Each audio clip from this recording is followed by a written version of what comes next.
She was born 28 years ago in a suburb of Dallas, Texas. She grew up as Rachel Porter. Porter was the name of her stepfather, a man who raised her with love as if she were his own.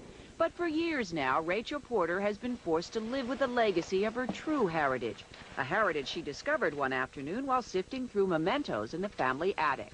All I remember is playing up in the attic and going through this box of letters and seeing Oswald and this man Oswald, but yet I had no idea who this man Oswald was. Rachel was only a month old when her real father died. She wasn't old enough to watch TV that week in November 1963, the week President Kennedy was shot dead in Dallas. She couldn't recognize her daddy on the screen when Lee Harvey Oswald was arrested for the crime, the weekend he was shot dead on national television.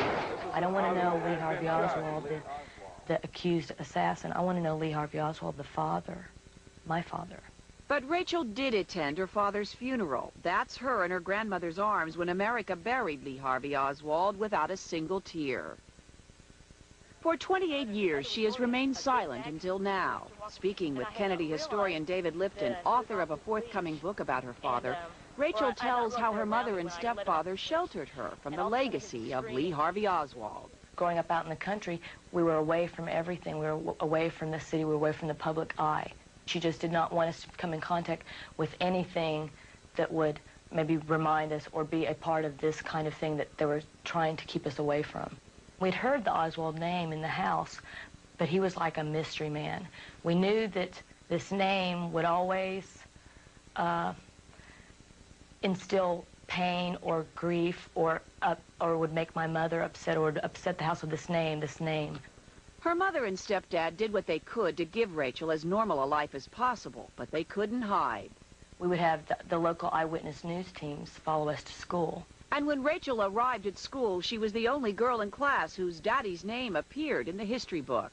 Everything written then, or at least everything I was exposed to or heard about, never talked about innocence, so I always thought that he did it. As she grew into womanhood, Rachel left her small town and ventured into the big city to go to college. But wherever she went, she felt like a marked woman, reluctant to reveal her true name. Audrey Marina Rachel Oswald Porter. However, I only go by Porter as a safety measure. And she soon found the consequences of letting people know that her father was one of the most infamous men of our time. I've had attention from men when I did not have attention from them until they knew who I was. And suddenly I have a lot of attention from men. I can think of one man in particular, or two men in particular, who think that I'm just terrific only because I'm Lee Harvey Oswald's daughter. They think that I have a connection with a famous person, and it's like they're brushed with fame, I think, I see. which is a complete turnoff to me. But it was only recently that Rachel was faced with the most ironic twist of all. It took a lifetime for Rachel to come to grips with the belief that her father, Lee Harvey Oswald, was the man who killed President Kennedy. But then, after years of reading and hearing all the theories, she came to the belief that her father was not an assassin, but a victim framed for the crime of the century. My whole outlook on life has changed just by hearing that there's evidence that completely exonerates this man of the crime of killing the president.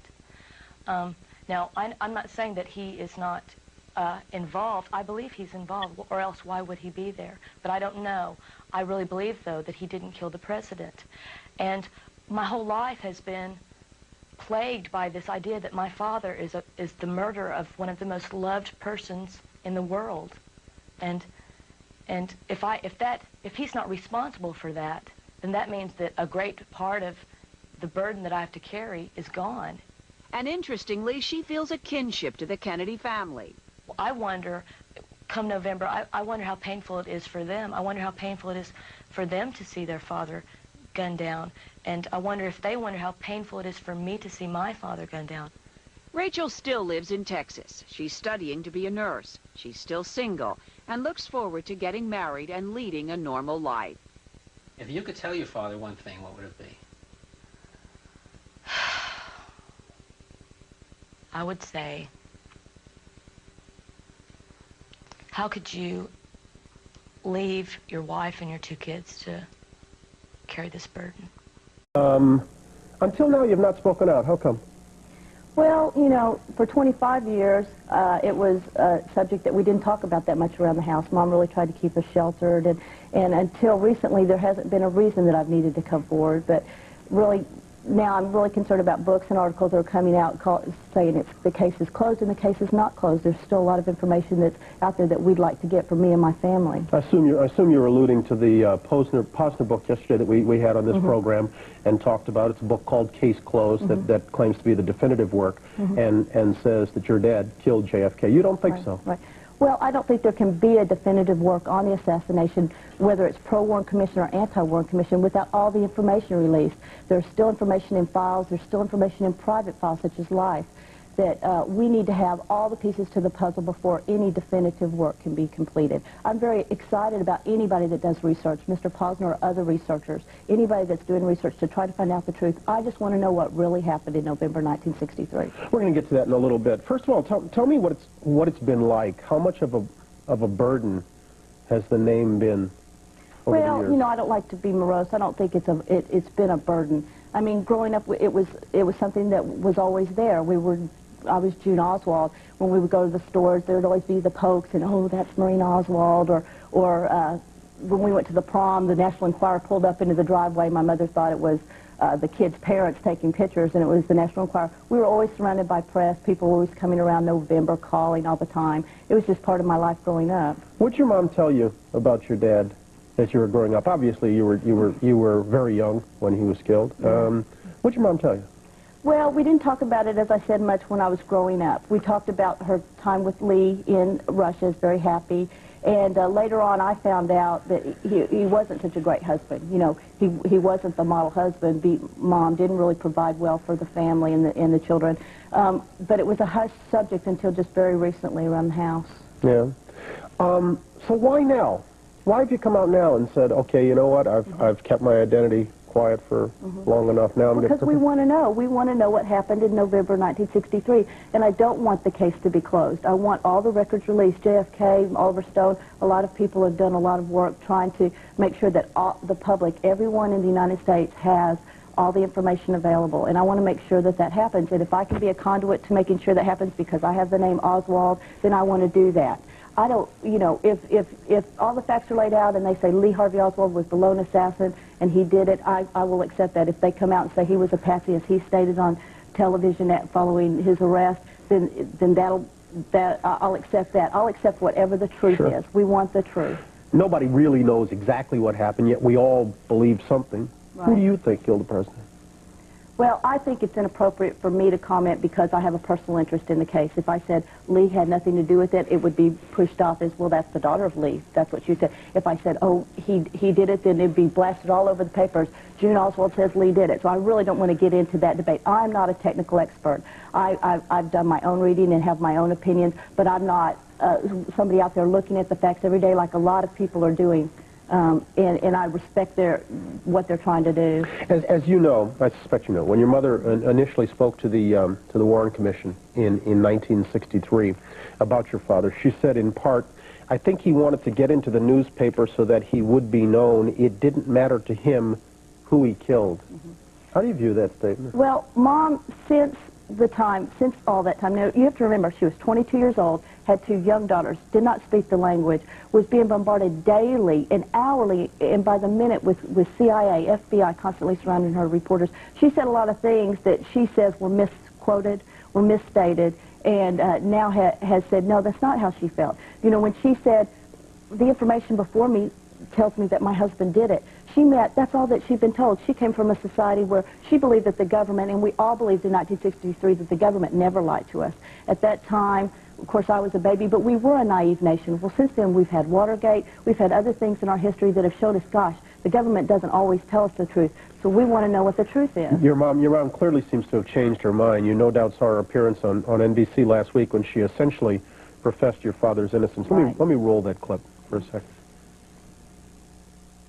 Well, he definitely did not fire the shots according to all the evidence that I have right now. But even if you don't have the evidence, at the beginning, like in 1963, you cannot come to the conclusion that he is a guilty party. Is your mother privy to any evidence that you're aware of that makes her so so certain that Lee Harvey Oswald didn't fire a shot? Yeah, well, I don't think it's any secret evidence. I think it's all out there. I think it's all in different books, and I think it's at the JFK Assassination Center and archives. I think there is enough circumstantial and specific information and new technology that we can do that does cast serious doubts upon the findings of the Warren Commission report at a minimum. Yeah, I'm not going to get into all the various theories with you. I mean, and I don't think I could debate them. No, and nor should you be expected to. But in fairness, I've got to tell you that case closed, Posner basically did all of that and had computer analysis done of where the shots came from, et cetera, and came up to the conclusion that Lee Harvey Oswald did it. But let's proceed. Well, now, I have looked at sections and talked with Posner, and I think that there are some questions about some of the things he said. So to your mind, it's still not the definitive? No, it's absolutely not. Back in April, you sent a letter to President Clinton. Yes, I did. Basically asking for his help in getting to the bottom of all of this. What exactly do you want him to do? All I want him to do is complete the work that President Bush started at the end of his term and appoint the committee as stated in the law that is necessary to review the records that have not been released. The records that public agencies still feel have confidential or national security issues have not been released. Now, my question is, what kind of national security issues do we have 30 years later? The Cold War is over. I want that committee of independent citizens appointed so that they can review the records and everything can be released. Look, I want the questions answered. I just want it to be, for me and my family and my children, I want the questions answered now. I don't want to go on like this for 30 more years. What kind of a response have you yet gotten from the White House? I've gotten no response from the White House related to appointing the committee. You also, I understand, want them to release some personal effects that were seized 30 years ago.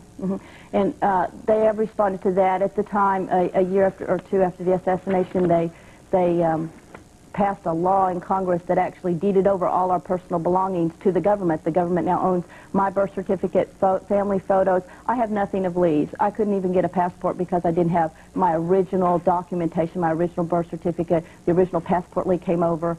You know, I went to the passport's office and said, y'all have it. It's in the National Archives, but that wasn't good enough. So you know, I think that we have a right to some of the personal effects that have nothing to do with the Warren Commission or the assassination research. And what are the people in the archives telling you about getting that back?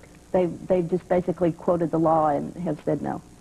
I mean, I'm looking at we have the documents from the police department, city of Dallas, dated November 26, 63, at the various things that they picked up. I mean, a lot of this is I shouldn't say meaningless, but it seems rather trivial stuff. Map of Russia, map of the world, notebook in English, a no admittance sign, et cetera, et cetera. That's not the kind of stuff you're interested in.